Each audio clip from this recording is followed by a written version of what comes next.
Deux Rois au chapitre 7, Élisée dit « Écoute la parole de l'Éternel. Amen. Ainsi parle l'Éternel. Demain, à 7 heures, on aura une mesure de fleur de farine pour un cycle et 2 mesures d'orge pour un cycle à la porte de Samarie. L'officier sur la main duquel s'appuyait le roi répondit à l'homme de Dieu. Quand l'Éternel ferait des fenêtres au ciel, pareille chose arriverait-elle? On voit, Seigneur, la voix de l'incrédulité, Seigneur, qui te met en colère, Seigneur. Garde-nous de manifester l'incrédulité, Seigneur, lorsqu'une parole de prophétie est annoncée. Amen. Et Élisée dit, tu le verras de tes yeux, mais tu n'en mangeras point. Il y avait à l'entrée de la porte 4 lépreux, qui se dirent l'un à l'autre, quoi, resterons-nous ici jusqu'à ce que nous mourions? Si nous songeons à entrer dans la ville, la famine est dans la ville, et nous y mourrons. Et si nous restons ici, nous mourrons également. Allons nous jeter dans le camp des Syriens. Si nous laissent vivre, nous vivrons. Si nous faut mourir, nous mourrons. Ils partirent donc au crépuscule pour se rendre au camp des Syriens. Lorsqu'ils furent arrivés à l'entrée du camp des Syriens, voici, il n'y avait personne. Alléluia. Le Seigneur avait fait entendre dans le camp des Syriens un bruit de chars et un bruit de chevaux, le bruit d'une grande armée. Et ils s'étaient dit l'un à l'autre, voici le roi d'Israël a pris à sa solde contre nous les rois des Hétiens et les rois des Égyptiens pour venir nous attaquer. Et ils se levèrent et prirent la fuite au crépuscule, abandonnant leurs tentes, leurs chevaux, leurs ânes, le camp tel qu'il était, et ils s'enfuirent pour sauver leur vie. On voit, Seigneur, tu peux faire des miracles, tu peux faire du bruit, alors qu'aucun homme n'a fait de bruit, Seigneur. Eh bien, tu es tout-puissant, Seigneur. Gloire à ton nom, Amen. Les lépreux étant arrivés à l'entrée du camp, pénétrèrent dans une tente, mangèrent et burent, et en emportèrent de l'argent, de l'or et des vêtements qu'ils allèrent cacher. Ils revinrent, pénétrèrent dans une autre tente, et en emportèrent des objets qu'ils allèrent cacher.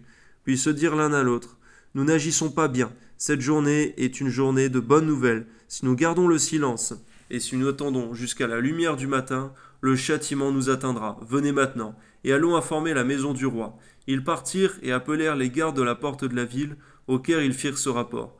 Nous sommes entrés dans le camp des Syriens, et voici, il n'y a personne. On n'y entend aucune voix d'homme. Il n'y a que des chevaux attachés, des ânes attachés, et les tentes comme elles étaient. Merci pour ces personnes, Seigneur, qui ont fait le rapport, Seigneur, à leurs supérieurs. De nous également, Seigneur, de ne pas toujours tout garder pour nous, Seigneur. Surtout lorsque nous ne devons pas le faire. Amen. Les gardes de la porte crièrent, et ils transmirent ce rapport à l'intérieur de la maison du roi. Le roi se leva de nuit et dit à ses serviteurs, « Je veux vous communiquer ce que nous font les Syriens. Comme ils savent que nous sommes affamés, ils ont quitté le camp pour se cacher dans les champs. Et ils se sont dit, quand ils sortiront de la ville, nous les saisirons vivants, et nous entrerons dans la ville. Garde-nous, Seigneur mon Dieu, d'avoir des pensées aussi négatives, Seigneur mon Dieu, sans même chercher, Seigneur, ta face, pour savoir ce qui se passe réellement, ce que tu fais, Seigneur. Garde-nous, Seigneur, d'un tel pessimisme. Amen. L'un des serviteurs du roi répondit que l'on prenne 5 des chevaux qui restent encore dans la ville. Ils sont comme toute la multitude d'Israël qui est restée. Ils sont comme toute la multitude d'Israël qui dépérit. Et envoyons voir ce qui se passe. On prit 2 chars avec les chevaux, et le roi envoya des messagers sur les traces de l'armée des Syriens, en disant « Allez et voyez ».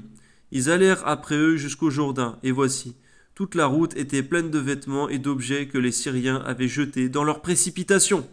Les messagers revinrent et le rapportèrent au roi. Le peuple sortit et pilla le camp des Syriens. Merci au passage, Seigneur, pour la prudence, Seigneur, qui est toujours une bonne chose. Et l'on eut une mesure de fleur de farine pour un cycle et 2 mesures d'orge pour un cycle, selon la parole de l'Éternel. On voit que tout ce miracle a été opéré, Seigneur. Grâce, Seigneur mon Dieu, à ton serviteur Élisée, Seigneur. Donne-nous de la même manière, une fois de plus, par ta grâce, Seigneur, de manifester, Seigneur mon Dieu, eh bien, cette même puissance, en étant, Seigneur, par toi, consacré d'une manière, Seigneur, particulière. Amen. Ce que tu cherches, tu aimerais glorifier ton nom comme cela, mais tu cherches un homme, Seigneur.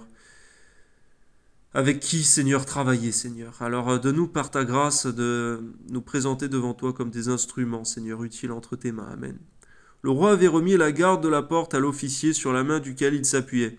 Mais cet officier fut écrasé à la porte par le peuple, et il mourut, selon la parole qu'avait prononcée l'homme de Dieu quand le roi était descendu vers lui.